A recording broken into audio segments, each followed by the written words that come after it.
السلام علیکم ورحمۃ اللہ وبرکاتہ۔ دوستو، مدارس کے وقار کو ہم کیسے بچا سکیں اور اس کی عظمت رفتہ کو ہم کیسے بحال کر سکیں؟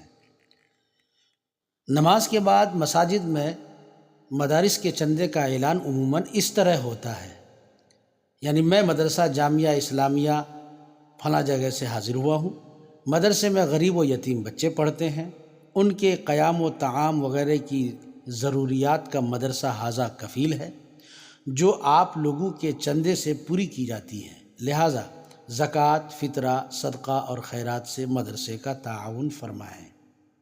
یعنی مدرسے کا اعلان اس انداز سے کیا جاتا ہے کہ جس سے مدرسے کا غریب ہونا اور وہاں پڑھنے والے بچوں کا یتیم ہونا ثابت ہو جائے۔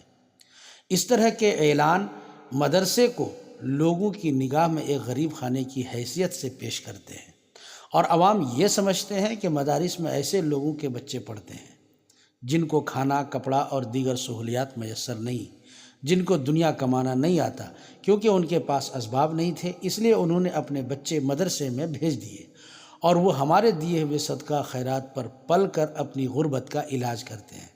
پھر اسی ذہنیت کی وجہ سے مالدار لوگ اپنے بچوں کو مدارس میں تعلیم دلانے سے پرہیز کرتے ہیں۔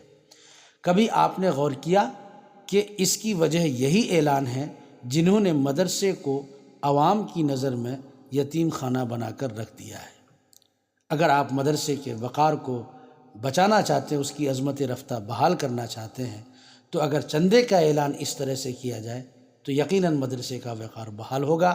آپ اعلان اس طرح کریں: دینی مدارس دنیا میں علوم اسلامیہ کا سرچشمہ، دین اور علم دین کی بقا کا ذریعہ، مسلمانوں کی دینی و شرعی ضرورتوں کے مراکز اور سب سے بڑھ کر ملت اسلامیہ کی آن بان شان ہے، لہٰذا ان کا بقا و تحفظ، ان کی تعمیر و ترقی میں حصہ لینا اہل اسلام کی اجتماعی ذمہ داری ہے۔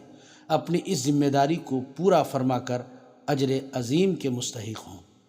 تو جانتے ہیں عوام کے ذہن میں مدارس کا ایک الگ ہی تصور قائم ہوگا۔